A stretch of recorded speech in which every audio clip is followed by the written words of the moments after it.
Okay, Chet, tell us a little bit about yourself and what your role is at Zenoss and something about the company. So, my name is Chet Luther. I work at Zenoss as an engineer. I work with customers. I work on the product itself. What Zenoss is a unified monitoring system.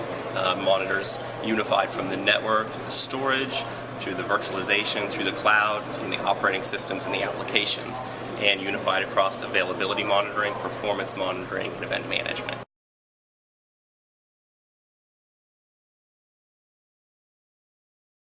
Chet, tell us a little bit about what Zenoss makes, how they serve it, and who the customer bases are. Okay. So Zenoss is primarily offered to medium to large enterprises and service providers. It's a very flexible solution, so the more sophisticated audience can appreciate the flexibility that it provides. Usually what they're using it for is to monitor a large section of their infrastructure, right? So the network, the servers, the virtualization, and the applications. And I think they do go to Zenoss because of the flexibility. They go to Zenoss because in large organizations like these, you can't go and deploy an agent on everything that you want to monitor. Those become hard to manage. So Zenoss is an agentless solution, right? We'll use the agents that are already installed on the equipment, on the virtualization, on the cloud, right? So we'll go over the protocols, whether they be SNMP, all the way up to vSphere APIs to pull the data that we need.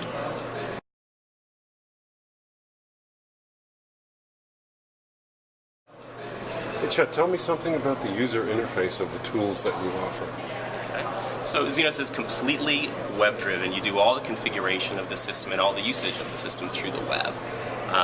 Also, our web interface is built completely upon an API. So again, these large enterprises and service providers can appreciate that because it's all about automation, especially in the cloud, right? So you can't be going into the user interface to configure everything you need to get the data out that you need, right? You need an API to do that in an automated way.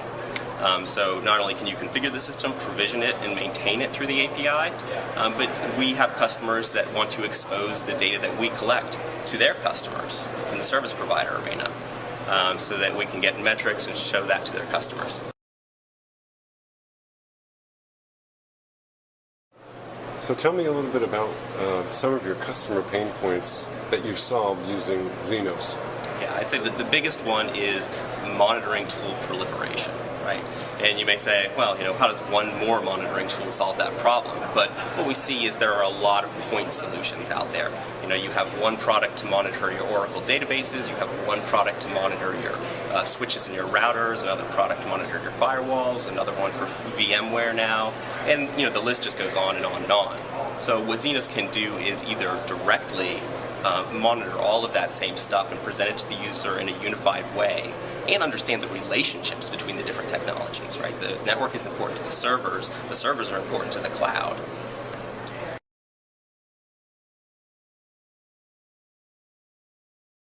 So what special challenges do virtualized infrastructures and virtualized platforms present to the monitoring problem? Well, the biggest problem is the environment is very dynamic, right? So again, in these large dynamic infrastructures, you can't have a static monitoring system. So Zenoss is completely based upon a discovery and an ongoing rediscovery of your infrastructure. So when you have, for instance, a virtual machine, vMotion from one host to another, that can make a big difference because Zenoss could have been watching a service that incorporated that VM, and the chassis that it used to be on failed, right? That's not a problem for this service anymore because the VM's on another host on a different chassis now. So Zenoss keeps track of that dynamic underlying infrastructure where it is, so you know how infrastructural problems impact your services.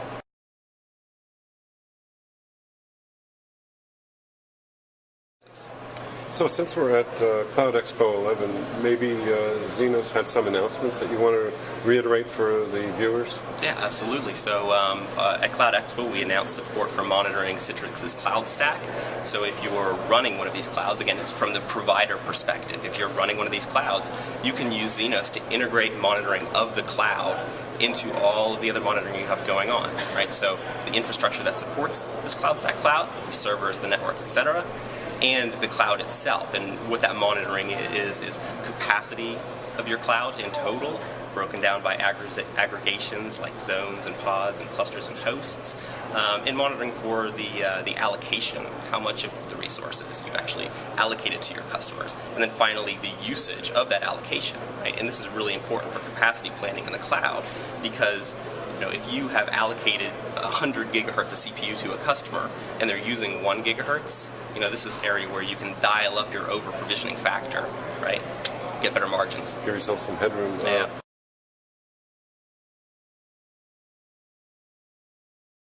Yeah.